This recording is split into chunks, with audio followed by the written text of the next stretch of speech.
6장으로 구성이 되어 있죠.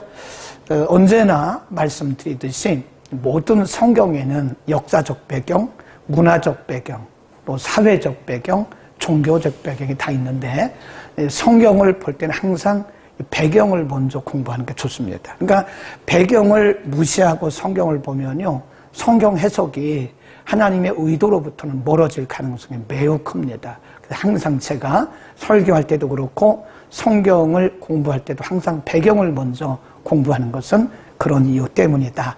자, 먼저 PPT를 보면서 설명을 먼저 하고요.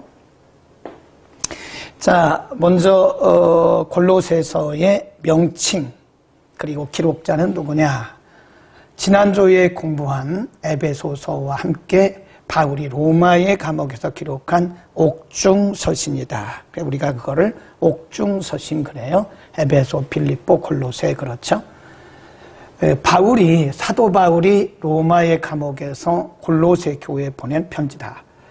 우리가 상식적으로 이제 알아둬야 할 것이 하나 있는데요. 바울 서신 그리고 일반 서신. 이 바울 서신의 특징이 뭐냐면 수신자의 이름을 따라서 성경의 이름을 지었죠. 그러니까 에베소서 그러면 에베소 교회가 수신자예요. 빌립보서 그러면 빌립보 교회가 수신자입니다. 일반 서신, 바울 서신을 제외한 나머지 일반 서신이라는데 이거는 기록자의 이름을 땄다. 기록자 이름을. 그러니까 베드로 전서 그럼 베드로가 기록한 거죠. 요한 일서 그럼 요한이 기록한 거예요. 야고보서 그러면 야고보가 기록한 거죠. 일반 서신입니다. 이거는 우리가 상식적으로 알아둬야 됩니다. 신약의 서신들, 바울이 기록한 바울 서신은 수신자의 이름을 따라서 성경의 이름을 지었다. 일반 서신은 기록자의 이름을 따라서 성경의 책 제목을 지었다. 꼭 기억하시기를 바랍니다. 그래서 골로새 교회에 보낸 서신이다. 수신자가 특징이 있는데 다른 교회와는 달리 골로새 교회는 사도 바울이 개척하지 않은 교회입니다. 바울이 사실은 골로새를 아직 가보지도 않았어요. 그 밑에 쭉 한번 보세요. 사도 바울은 사실 골로새 교회를 한 번도 방문한 적이 없다. 누구를 통해서 들었냐? 바로 위에 줄에 보면 에바브라라고 하는 평신도 사역자가 있었는데 에바브라를 통해서 골로새 교회의 소문을 듣고 소식을 듣고 기록을 했다. 골로새서는 에베소서와 내용이 아주 흡사합니다. 그래서 쌍둥이 서신이다. 그런데 이런 부분들은 우리가 상식적으로 알아두는 게 좋아요. 155절 가운데 88구절이 겹치고 있다. 중복되고 있다. 그래서 쌍둥이 서신이라 그런다. 골로새서의 기록 배경, 또 연대, 목적 거기 쭉 기록이 있는데요. 맨 위에 줄 오른쪽 사도 바울은 골로새 교회를 방문하지 않았습니다. 그러나 그의 동역자였던 에바브라, 평신도 사역자입니다. 에바브라를 통해서 골로새 교회가 이단의 침투로 어려움을 당하고 있다는 소식을 듣고 골로새 교회를 바로 세우기 위해서 감옥에 있던 주후 61년에서 63년경에 기록됐다. 당시 골로새 교회에 침투한 이단이 어떤 것이었는지는 우리가 구체적으로 알 수 없지만은 할례, 또 음식의 금기, 성일, 안식일 등 유대주의나 혹은 천사 숭배, 금욕주의적 경향이 강했던 철학을 가장한 이단 또는 그리스도를 부정하지는 않지만은 그리스도의 주권과 지존하심을 인정하지 않고 외형적, 형식적이죠. 위장하는 세속주의, 그다음 줄급시다. 세속주의, 금욕주의 이런 것들을 배격하기 위한 것이다. 그래서 골로새 교회가 이런 이단들로부터 어려움을 당하고 있다는 소식을 듣고 그들을 이단들로부터 지키기 위해서 골로새서를 기록했다. 이렇게 보시면 됩니다. 아까 설명을 드렸죠? 여기입니다. 여기 63년에서 전후 61년, 63년 이때 에베소, 빌립보, 골로새, 빌레몬서까지 모든 로마서를 비롯 로마서는 그 조금 앞에죠. 그러니까 바울이 로마의 감옥에서 투옥되어 있으면서 기록한 서신이다. 이렇게 보시면 되겠습니다. 지도를 한번 보시죠. 지도도 우리가 좀 알 필요가 있죠. 여기가 골로새입니다. 우리 지난주에 공부했던 빌립보는 여기죠. 유럽이죠. 유럽의 첫 번째 세워진 교회. 골로새는 소아시아입니다. 요즘에 그 지진난 튀르키예, 터키가 여기입니다. 오늘날 터키가 이 지역입니다. 이 지역으로 보시면 되는 거죠. 골로새는 조금 이 서쪽으로 있는 곳이고요. 지도를 한번 기억하시길 바랍니다. 자, 그 다음에 특정 세 가지 특정이 있는데요. 골로새서의 특정이 뭐냐? 잘못된 이단들을 경계하고 가르치는 말씀이기 때문에 거기 줄 그어놓으세요. 예수님의 우월성에 대해서 강조하고 있습니다. 예수님이 얼마나 뛰어나신 분이냐. 또 그래서 만물의 으뜸이시기 때문에 그를 믿는 성도들은 얼마나 차원 높은 고차원적인 삶을 살아야 되느냐. 바른 가치관 그리고 바른 세계관에 대해서 강조를 하고 있다. 세 번째는 에베소서가 예수님을 교회의 몸으로 비유한다면 골로새서는 예수님을 교회의 머리로 부각시키고 있다. 이런 부분들은 특징입니다. 자, 이제 그러면 1장부터 우리가 쭉 공부를 하죠. 1장, 2장에서는요. 그러니까 1장 그리고 2장에서는 예수님의 우월성, 어떻게 예수님이 다른 이단에 비해서 우월하신가 여러 가지를 쭉 말씀을 하죠. 한번 보겠습니다. 1장 더 보겠습니다. 여기서 서서 하니까 좋죠? 여기 서서 하겠습니다. 쭉 내려가면 예수님의 우월성을 말하기 전에 먼저 서신이기 때문에 인사를 하죠. 1장 1절 하나님의 뜻으로 말미암아 그리스도 예수의 사도되었다라고 말씀하고요. 3절에 우리가 너희를 위하여 기도할 때마다 하나님 곧 우리 주 예수 그리스도의 아버지께 감사한다. 그 이유가 뭐냐? 감사하는 이유는 거기 보세요. 4절 이는 because 그리스도 예수 안에 너희의 믿음과 모든 성도에 대한 사랑.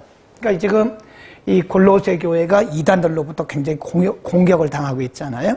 근데 그럼에도 불구하고 믿음을 잘 지키는 그런 모습 때문에 감사했다. 그런 거고요. 그 다음에 쭉 내려가 보면 6절 이 복음이 너희에게 이름에 너희가 듣고 참으로 하나님의 은혜를 깨달은 날부터 너희 중에서와 같이 또한 온 천하에서도 열매를 맺어 자란다. 자, 잠깐요. 보면 사도 바울의 감사의 이유가 뭐냐? 첫째는 여러 가지가 있는데 온전한 믿음이라는 거예요. 온전한 믿음. 안과 밖으로 이단들이 침투해가지고 공격을 함에도 불구하고 복음의 중심, 복음을 믿는 믿음의 중심, 복음을 붙드는 믿음의 중심을 견고히 했다. 그게 온전한 믿음이라 그러는 거예요. 그 다음에 두 번째가 뭐냐면 사실 이 골로새 교회는 사도 바울이 방문한 교회가 아니라고 그랬잖아요. 사도 바울이 개척한 교회도 아니라고 그랬잖아요. 그러니까 스스로 이렇게 물론 하나님이 하신 거지만 인간적으로 볼 때는 자기들이 모여서 기도회를 하다가 에바브라는 사람을 그들의 지도자로 세우고 하나의 교회 형태가 된 거란 말이에요. 그리고 그들에게 복음의 씨앗이 뿌려졌는데 그 복음의 씨앗이 점점 이렇게 자라나는 거예요. 뭐가 있음에도 불구하고 이단들의 방해와 공격이 있음에도 불구하고. 그러니까 하나님이 기뻐하시는, 하나님이 원하시는 교회, 하나님이 원하시는 성도의 모습은 바로 이겁니다. 우리가 이 세상을 살아가면서 여러 가지 공격과 어려움도 있지만 그럼에도 불구하고 그 믿음이 견고하게 설 때, 견고할 뿐만 아니라 뭘 맺었다고 그랬어요? 열매를 맺어간다 그러잖아요. 그 다르게 말하면 열매를 맺어간다 그 말은 영향력을 끼친다 그 말이에요. 예. 자신들도 굉장히 어려움 속에 있으면서도 영향력을 끼치는 골로새 교회를 보고 사도 바울이 매우 하나님 앞에 감사했다. 하나님의 마음이죠. 자, 9절로 갑니다. 이로써 우리도 듣던 날부터 너희를 위하여 기도하기를 그치지 아니하고 구하노니 너희로 하여금 모든 신령한 지혜와 총명의 하나님의 뜻을 아는 것으로 채우게 하시고 주께 합당히 행하여 범사에 기쁘게 하고 모든 선한 일에 열매를 맺게 하시며 하나님을 아는 것에 자라게 하시고. 그래서 이제 이거를 한마디로 말하면 사도 바울의 기도의 제목이 뭐냐면,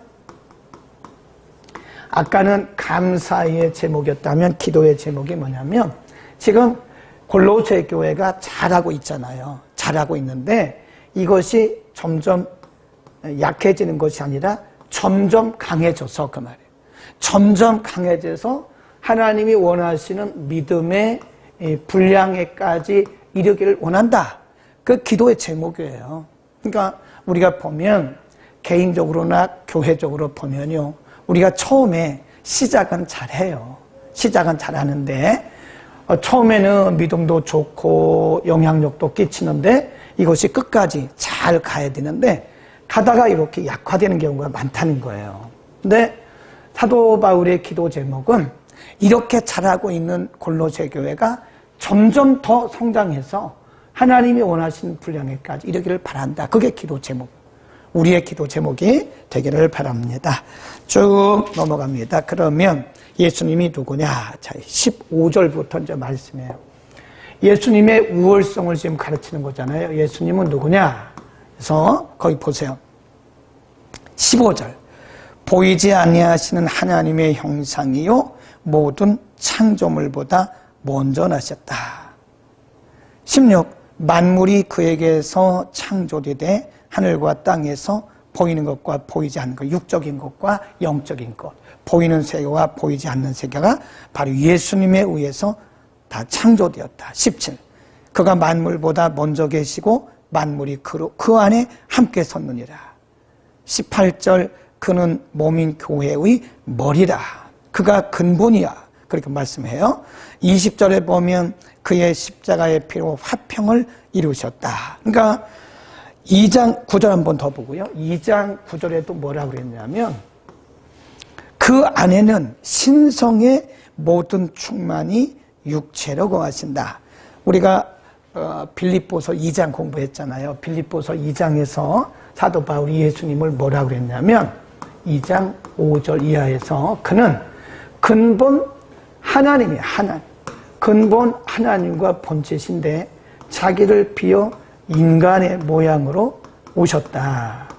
그걸 이제 겸손이라고 표현을 했는데 그 당시 뒤에 보면 나와요. 왜 사도 바울이 골로새 교회에게 서신을 보내면서 예수님이 이렇게 위대한 분이시라는 것을 말씀하는가. 골로새 교회 안에는요, 이단들이 침투했는데 천사를 숭배하는 사람들도 있었어요. 네. 그러니까 천사가 아주 뭐 대단한 영적인 존재인 것처럼 천사 숭배자들도 있었다. 그런데 사도 바울은 천사조차도, 보이지 않는 천사조차도 예수 그리스도에서 창조되었다. 그는 누구라고요? 하나님이 하나님의 근본이신데 자기를 비어 인간의 모형으로 오셨다. 그래서 2장 9절에 보면 신성의 모든 충만이 그 육체 안에 거하고 있다. 다시 1장 15절로 가서 보이지 않는 하나님의 형상이다. 모든 창조물보다 먼저 나셨다. 16절에 보이는 세계와 보이지 않는 세계가 다 그로 말미암아 창조가 되었다.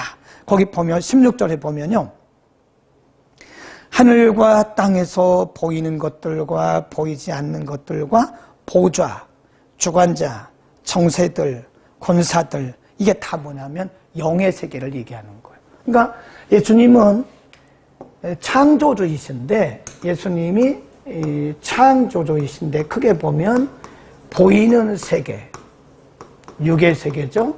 그 다음에 보이지 않는 영의 세계까지도 다 예수님께서 창조하셨다. 창조의 근원이시다. 모든 신성이 충만하게 육체 안에 거하신다. 그러니까 얼마나 뛰어나신 분이시냐. 예수님의 우월성을 그렇게 말씀을 하고 있습니다. 20절 다시 한번요. 십자가의 피로 화평을 이루사 만물 곧 땅에 있는 것들이나 하늘에 있는 것들을 그로 말미암아 다 그로 말미암아 자기와 화목해 되기를 기뻐하셨다. 그러니까 예수 그리스도가 가장 으뜸이다. 예수님 외에는 없다는 것을 가르치고 있습니다. 24절에 보면 사도 바울이 자기가 사도가 된 이유, 자기가 사도가 된 목적을 얘기하면서도 이렇게 얘기를 해요. 25절 보세요. 내가 교회에 일꾼 된 것은 하나님이 너희를 위하여 내게 주신 경륜을 따라 하나님의 말씀을 이루려 함이니라. 26. 이 비밀은 만세와 만대로부터 오므로 감추었던 것인데 이제는 그의 성도들에게 나타냈다. 그 비밀이 뭐냐? 27. 하나님이 그들로 하여금 이 비밀의 영광이 이방 가운데 어떻게 풍성한 것을 알게 하려 하심이라. 이 비밀이 뭐냐? 너희 안에 계신 그리스도라 그랬습니다. 아멘. 사도 바울은 자신이 사도가 된 사도됨의 목적조차도 자기 자신을 위한 것이 아니라 감추어진 비밀을 드러내기 위한 것이다. 비밀이 누구냐? 바로 예수 그리스도다. 예, 바로 예수님이라고 얘기해요. 예수님. 비밀. 모든 것이 다 감춰져 있는 구원에 대한 비밀, 창조에 대한 비밀, 하나님의 역사에 대한 비밀, 보이는 세계에 대한 비밀, 보이지 않는 세계에 대한 비밀, 이 모든 것이 그리스도 안에 다 들어있다는. 그래서 2장 9절에서 신성의 모든 것이 충만하게 육체 안에 들어있다. 그러니까 예수님을 그 당시 사람들이 뭐로만 봤냐면 예수님을 그냥 사람으로만 본 거예요. 사람. 근데 사람이지만 하나님이잖아요. 그 안에는 하나님의 모든 비밀이 다 들어있다는 거예요. 그러니까 예수님을 사람으로 보면 안 된다. 완벽한 사람이시면서 하나님이시다. 자, 2장으로 갑니다. 그래서 2장에서 신성의 모든 충만이 육체로 구하신다고 말씀했고 13절에 가보면 또 너희의 범죄와 육체의 무할례로 죽었던 너희를 하나님이 그와 함께 살리시고 우리에게 모든 죄를 사하시고 15절 정사와 권세를 벗어버려 밝히 드러내시고 십자가로 승리하셨다. 승리자 예수라는 게 예수. 승리자 예수. 그래서 예수님을 승리하신 모든 정세와 그리고 죄를 이기고 승리하신 승리자다. 그런 말씀을 해요.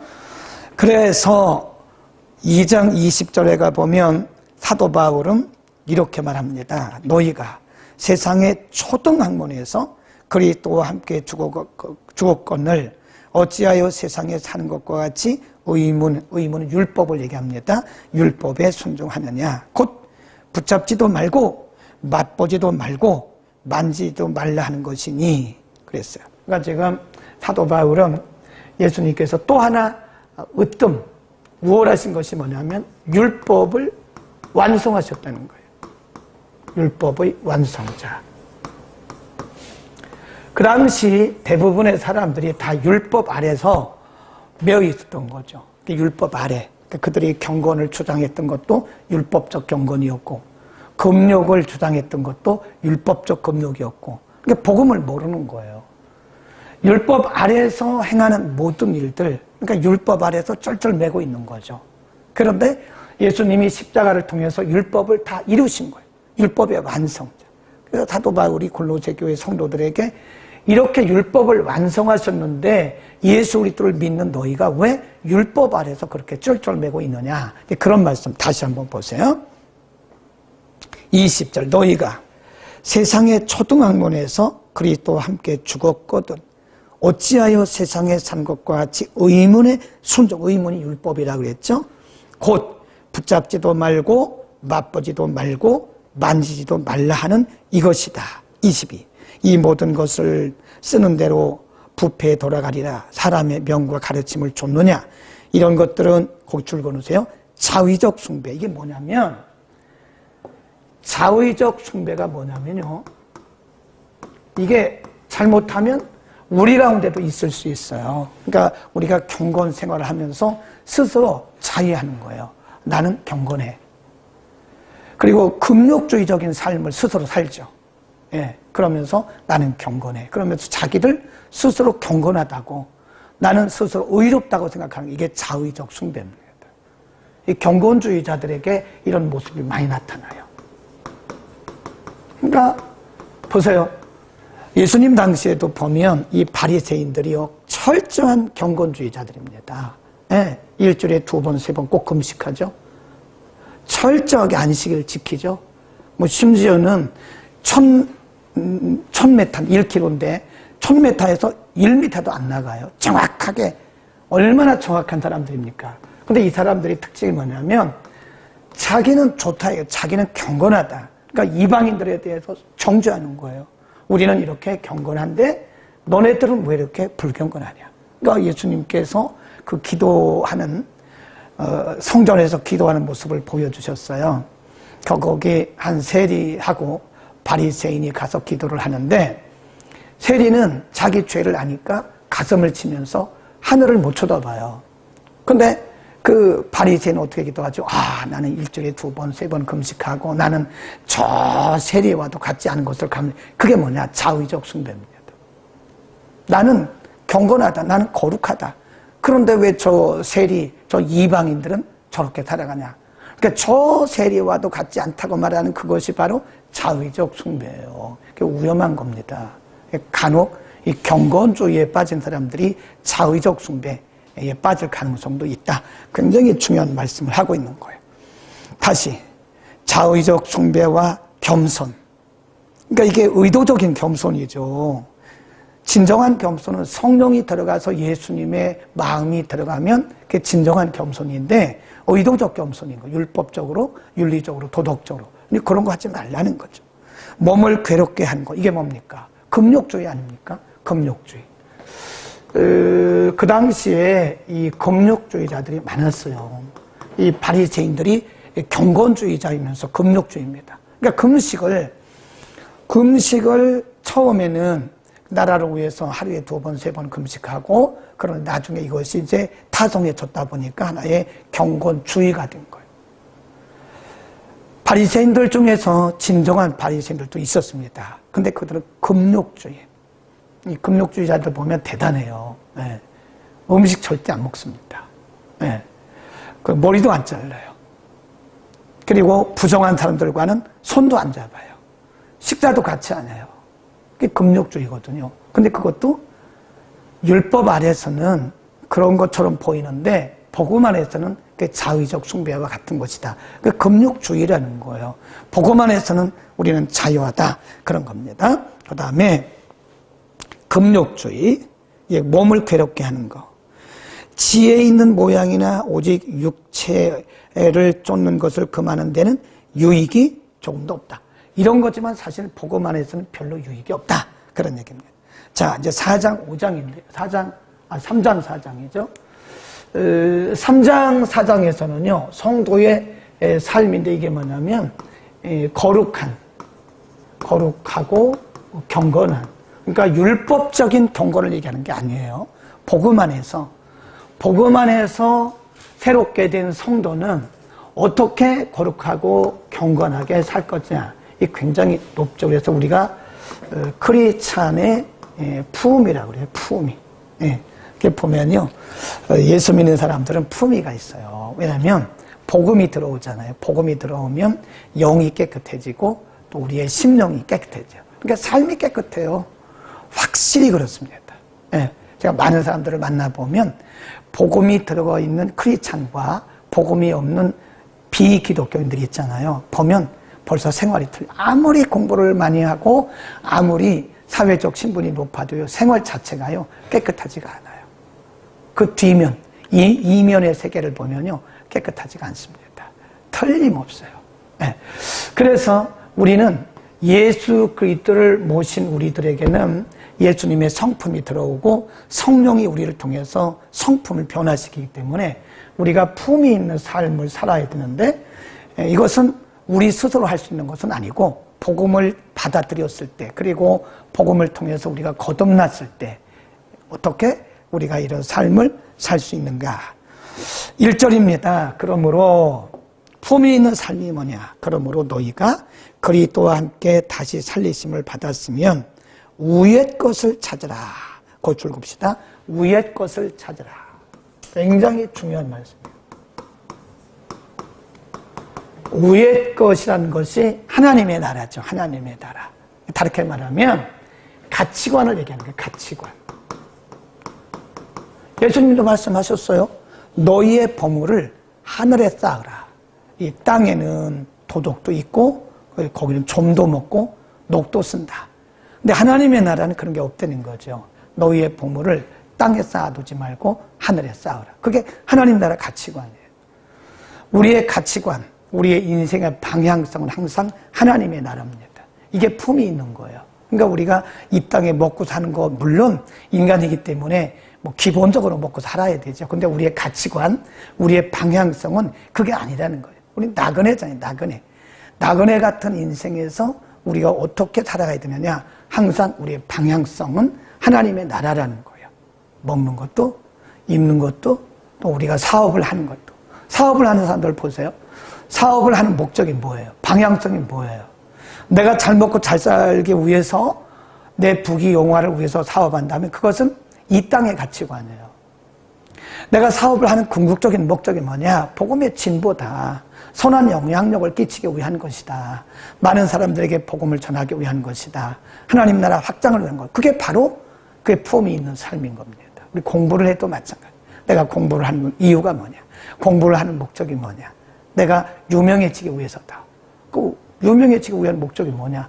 내가 잘 살기 위해서다. 그건 이 땅의 가치관이에요. 내가 유명해지기보다는 복음을 위해서 살기 위해서, 내가 선한 영향력을 끼치기 위해서 내가 공부를 열심히 하는 것이다. 그러면 그게 방향성이 분명하잖아요. 아멘. 우리의 방향성은 하나님의 나라, 위의 것을 찾으라. 그 말은 이게 바로 하나님 나라, 킹덤 멘탈리티예요. 이게 우리가 늘 얘기하는 킹덤 멘탈리티, 우리의 천국적 가치관. 이게 바로 우리가 늘 얘기하는 이 킹덤 멘탈리티입니다. 킹덤 멘탈리티. 하나님 나라의 가치관. 우리의 가치관은 늘 하나님 나라에 있는 거예요. 내가 오늘을 살아도 내일 살아도 1년을 살아도 10년을 살아도 100년을 살아도 그 기간이 중요한 게 아니라 그 삶의 본질이 뭐냐, 삶의 목적이 뭐냐, 삶의 방향이 뭐냐 이겁니다. 아멘. 매우 중요한 말씀을 하고 있습니다. 2절 위의 것을 생각하고 땅의 것을 생각하지 마라. 집착하지 말라는 거예요. 그러기 위해서는 5절 그러기 위해서는 땅에 있는 지체를 죽여라.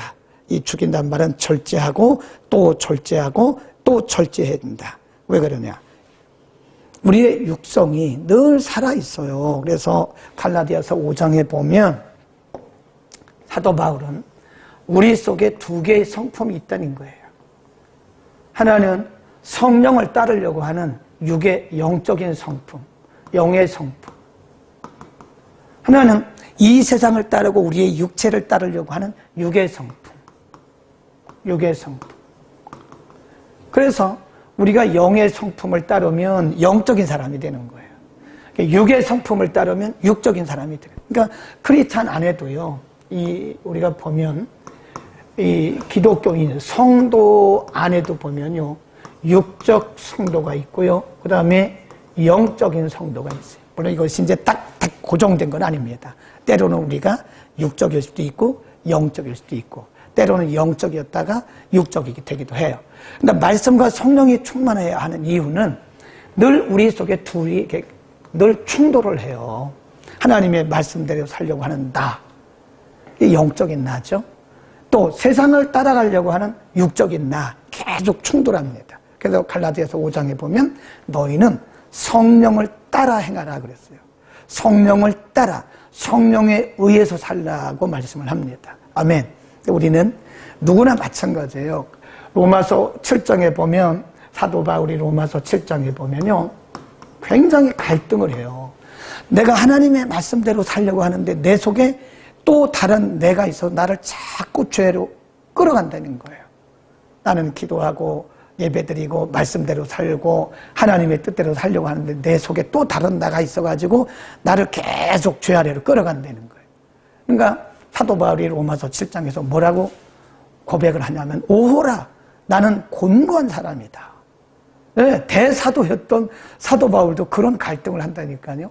그러니까 이런 갈등이 없는 사람이 없어요.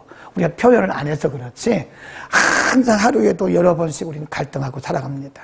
내가 이쪽으로 갈 것이냐 저쪽으로 갈 것이냐, 내가 교회로 갈 것이냐 세상으로 갈 것이냐, 이것을 선택할 것이냐 저것을 선택할, 이게 딱 누구든지 고정되어 있지는 않아요. 같은 우리지만 하루에도 여러 번씩 늘 갈등 속에서 영적인 나와 육적인 나가 싸움을 하고 있다. 그래서 우리가 성령 충만 받아야 되는 것이다. 이제 그런 말씀을 하고, 그렇게 우리를 육적으로 끌어가는 것들이 뭐냐? 바로 우리 속에 있는 육성이라는 거예요. 그게 뭐냐?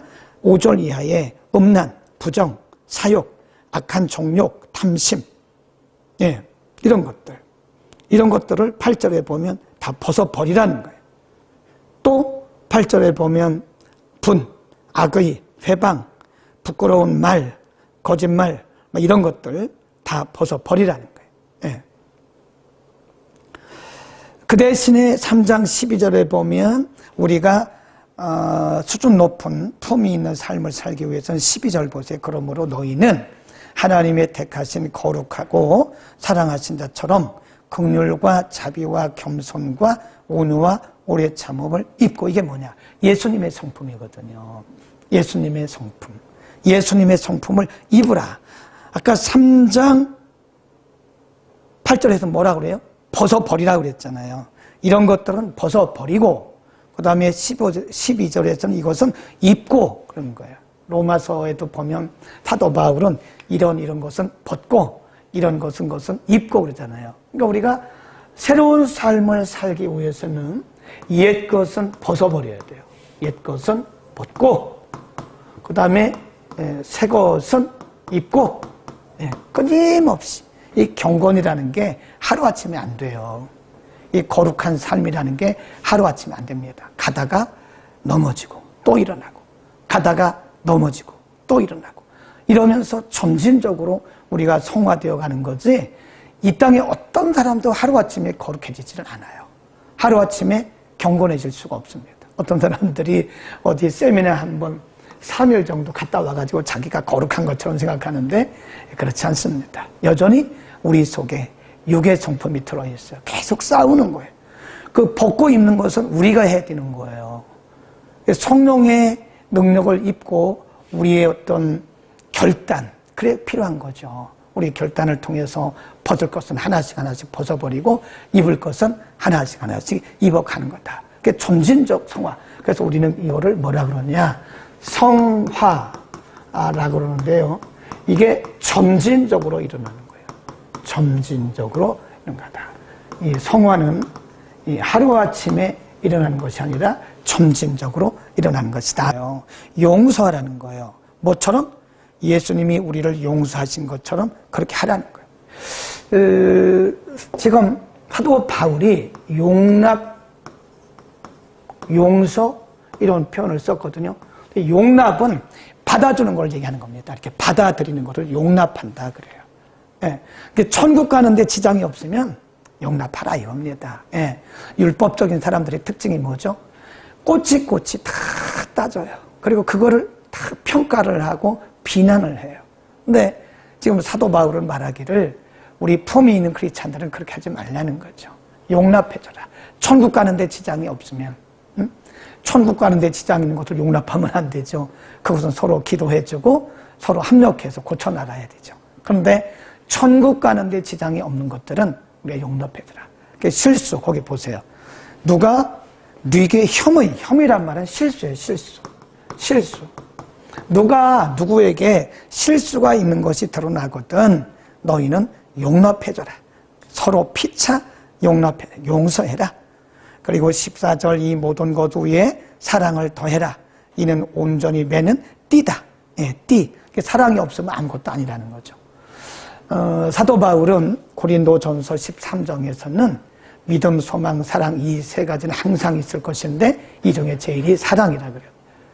13장 1절, 2절, 3절에 보면 사랑이 없으면 아무것도 아니다 그랬어요. meaningless. 아무런 의미가 없다는 거예요. 사랑이 없으면. 또 로마서에서 말하기를 이렇게 말씀합니다. 사랑은 모든 율법의 완성이다 그랬어요. 그러니까 사랑 안에 모든 것이 다 들어있는 거예요. 사랑이 가장 큰 계명입니다. 네, 아멘. 우리 서로 사랑해야 돼요. 율법을 우리가 물론 뭐 정죄하거나 그런 건 아니지만 율법은 이미 예수님께서 다 이뤄놓으셨어요. 예수님의 사랑을 우리가 뭐라 그러냐면 아가페적 사랑이라고 해요. 아가페적 사랑이 뭐냐? 무조건적 사랑이에요. 거기 보세요. 이렇게 말씀했잖아요. 주께서 너희를 사랑하신 것처럼 그랬어요. 주께서 너희를 용서하신 것처럼 너희도 그리하고 이 모든 것 위에 사랑을 더하라. 이 사랑은 이 모든 것을 온전하게 하는 띠다 그랬죠. 우리가 옷을 입을 때 보면요. 옷을 입을 때 보면 제가 그림을 못 그렸는데 어쨌든 군인들도 마찬가지더라고요. 군인들도 있는데 옷을 입고 맨 마지막에 이렇게 띠를 매잖아요. 띠. 군인들도 이 띠를 딱 찹니다. 그러면 다 준비가 된 거예요. 네, 탄띠. 띠. 그러니까 사랑을 온전하게 모든 것을 온전케 하는 띠라는 거예요. 그러니까 사랑이 없으면 뭔가 이게 부족하다는 거예요. 이게 온전해지지 않는다는 거죠. 뭔가 2% 정도 부족해 보인다는 거예요. 그러니까 기도도 사랑이 들어가야 되고 섬김도 사랑이 들어가야 됩니다. 아니면 그게 억지가 되는 거예요. 네. 우리가 이웃을 섬기는 거, 또 봉사하는 거, 희생하는 거 다 그 사랑이 들어가지 않으면 안 된다니까요. 그 부담이 돼요. 사랑으로 하는 것은 부담이 안 됩니다. 기쁨이 됩니다. 그렇죠? 그러니까 우리가 어떤 일을 하면서 내게 부담이 있는가, 기쁨이 있는가를 살펴보면 알아요. 그래서 물론 뭐 인간인데 왜 부담이 없겠어요? 부담이 있지. 그런데 근본적으로 말씀드리는 거예요. 부담이 있는가, 기쁨이 있는가, 뭐 꼭 그렇다고 말할 수는 없지만 대체적으로 볼 때 우리 안에 사랑이 있으면 기쁨이 있어요. 네. 우리 어머니들의 사랑을 위대한 사랑이라 그러잖아요. 어머니들은 자기들 안 먹더라고요. 네, 자기들은 안 먹고 자식들을 위해서 다 이렇게 나누려. 엄마 왜 안 드세요? 아, 나 배불러. 이게 사실 배부른 게 아니에요. 사랑 때문에 자기 배고픔을 참는 거예요. 그러니까 그걸 모르는 자식들은 엄마가 진짜 배부른 줄 알았다잖아요. 나중에 보니까 진짜 배불렀던 것이 아니라 자기를 희생하고 자식들에게 먹여줬던 거예요. 그러니까 나중에 이제 어른이 되고 아는 거예요. 엄마가 되고 나니까, 부모가 되고 나니까 그 엄마의 그 사랑이 얼마나 큰 거를 아는 거죠. 왜 그러죠? 사랑 때문에 배고픔을 인내하고 참는 거죠. 사랑은 모든 것을 매는 띠입니다. 그렇게 살아라 하는 거고요. 그 다음에 17절 보세요. 굉장히 중요한 말씀이 있어요. 품이 있는 성도의 삶. 또 무엇을 하든지 말에나 일에나 다 누구의 이름으로? 예수의 이름으로 하라는 거예요. 말에나 일에나 다 주 예수의 이름으로 하고 그를 힘입어 하나님 아버지께 감사하라. 예수의 이름으로 하니까 감사가 나오는 거죠. 그렇죠. 기쁨이 있는 거죠. 내 힘으로 하면 힘들어요. 부담되고 기쁨이 없습니다. 다 주의 이름으로 하고 말하는 거나 무슨 일을 하는 거나 다 주 예수의 이름으로 하고 하나님 아버지께 감사합시다. 아멘. 자, 이제는 관계입니다. 관계. 18절에서 25절 아내와 남편의 관계, 부모와 자식 간의 관계, 상전과 종의 관계, 이 관계는 하나의 질서다 하는 거죠. 쭉 보시기를 바랍니다. 4장으로 갑니다. 그러니까 거기 보면 관계라고 그러잖아요. 관계. 이거 하고 4장으로 갈게요. 그러니까 여기서 말씀한 것은 아내와 남편, 부부관계죠. 남편. 그 다음에 부모와 자식 간의 관계. 그 다음에 상전과 하인과의 관계. 이거는 이제 사회적인 관계죠. 근데 이 관계는 뭘 의미하냐면 질서예요, 질서. 네, 질서입니다. 그 내용을 잘 보세요. 질서를 말씀하는 거예요, 질서. 그러니까 우리가 어디든 가정에서도 남편과 아내가 동등한 인격체지만 하나님께서 남편을 가정의 머리로 세우셨어요. 그 질서예요. 그래서 아내들에게 남편에게 복종하라고 그런 거예요. 가정에서는 이 부모님들이 그 가정의 우두머리예요. 가장 책임자예요. 그러니까 자녀들은 부모에게 경외하라고 그러잖아요. 하나님이 세우신 질서예요. 그러니까 부모를 함부로 하는 것은 하나님의 질서를 깨뜨리는 거예요. 또 상전과 종, 그 당시 상전과 하인 관계인데 이 관계도 그렇습니다. 하인이 믿는다고 해서 믿는 종이라고 해서 또 믿는 상전에게 함부로 하는 것도 아니에요. 그것도 역시 질서입니다. 질서. 질서는 하나님의 창조 세계에 철저하게 지금도 흐르고 있어요. 창세기 1장에 보면 하나님이 세상을 창조하실 때도 질서 있게 창조하셨어요. 지금도 그 하나님의 창조 세계는 질서 있게 운행되고 있는 거예요. 이 질서가 파괴되면 안 돼. 우리 사회가 질서가 파괴되면 사회는 무너져요. 가정도 마찬가지, 교회도 마찬가지. 교회도 철저한 질서입니다. 이 질서가 깨어지면 교회는요, 영적인 힘을 잃어요. 그러니까 이 관계라는 것은 질서다. 꼭 기억하시기를 바랍니다. 자, 마지막. 품이 있는 성도의 삶, 2절. 항상 기도에 힘쓰고 감사함으로 깨어 있어라. 5절. 외인을 향하여는, 외인이란 말은 교회 밖 불신자의 관계를 얘기하는 거예요. 지혜롭게 행해서 세월을 아끼라. 우리가 아까 관계를 말씀하잖아요. 이게 관계가 우리가 믿는 사람들끼리만 사는 게 아니라고요. 신자, 불신자가 함께 어우러져 살아가는 거예요. 어우러져. 우리가 뭐 예수 믿는 사람끼리만 삽니까? 아니잖아요. 교회 밖에 나가면 뭐 대부분이 안 믿죠. 우리나라도 20%라 그러는데 80%는 안 믿는 사람들이에요. 그들에게 우리가 지혜롭게 행하라. 지혜롭게. 왜냐하면 복음 때문에 그런 거예요. 우리의 말이나 행동이 지혜롭지 못하면 복음이 상처를 입어요. 하나님의 이름이 상처를 입어요. 예수 그리스도의 영광스러운 이름이 상처를 받습니다. 지혜롭게 해야 되고 세월을 아끼라. 그 말은 기회를 잘 선용하라. 그러니까 복음을 전하는 기회로 삼아라. 6절. 너희 말을 항상 은혜 가운데서 소금으로 고르게 함같이 하라. 그리하면 각 사람에게 마땅히 대답할 것을 알리라. 소금으로 고르게 한다. 그 말은 맛을 내라. 그런 얘기입니다. 오네시모에 대한 말씀을 하고 있고요. 그 다음에 10절에 가보면 나와 함께 갇힌 아리스타고와 바나바의 생질 마가와 너희가 명을 받음에 그가 이르거든 영접하라. 이웃주라 그런 사람도 있고 에바브라 있다. 쭉 사람들을 얘기하고 있습니다. 그래서 이제 마지막으로 보면 사도 바울은 고린도 전서에서도 로마서에서도 여기 골로새에서도 빌립보서에서도 에베소서에서도 보면 항상 마지막 부분에 자기와 함께 했던 동역자들의 이름을 거론합니다. 네, 우리는 여기서 뭘 영적으로 생각해 볼 필요가 있냐면 기억에 남는 사람이 되자 이거예요. 사도 바울이 아무리 영적인 사람이라도 사도 바울도 인간입니다. 그러니까 사도 바울이 감옥에서 67년에 순교를 했거든요. 죽었거든요. 그 전에 이 옥중서전을 기록하면서 교회들에게 서신을 보내면서 자기에게 좋은 추억을 주었던 사람들의 이름을 다 기록을 해요. 교회에 좋은 영향력을 미쳤던 사람들의 이름을 다 기록을 합니다. 반대로 이런 사람도 있어요. 이런 사람은 조심하라. 네, 디모데에게 사도 바울이 자기 믿음의 아들이고 후배인 디모데에게 서신을 보내면서 이런 사람은 조심하라 그래요. 그러니까 우리가 좋은 추억을 남겨야 되고 아니겠어요. 좋은 추억을 만들어줘야 돼요. 네, 저도 우리 교회 나오시는 우리 교회 출석하시는 성도님들에게 좋은 추억을 만들어 드려야 돼요. 내가 언제부터 언제까지 신앙생활을 염창동에 있는 사랑교회에서 했는데 그때 우리 목사님이 이런 좋은 점들이 있었다. 이런 추억들이 있다. 나쁜 점도 있겠죠. 사람인데 안 좋은 추억도 있겠죠. 또 내가 사랑교회에서 누구 이렇게 참 함께 신앙생활 했는데 누구 나에게 참 좋은 참 추억이 있다. 네.